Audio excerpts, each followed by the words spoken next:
بیا کونه هم بذاریم. مسلمان حرام است. اما از روی مرام است. همه دارند برای کردن کس عجله. چشم من در پی آن کون که لرزد چو ژله. مرد جنگ تشنه تیر و پیرزن تشنه کیر. من طالب کونم چه جوان باشد چه پیر.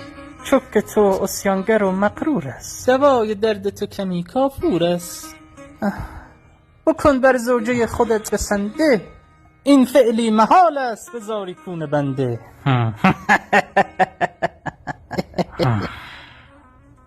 نمیتونی ندی. نوبتی کونه هم میذاریم بعدش خوش کردین.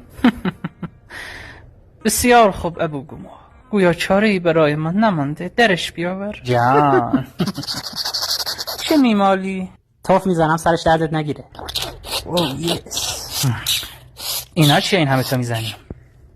10 سانت اول وازلین که دردت نگیره، 10 سانت دوم ویکس زدم کمر درد نگیری، 10 سانت سوم آموکسیسیلین زدم گلویت چرک نکنه، و در پایان 10 سانت آخر را خمیر دندان زدم که مسواک هم زده باشی.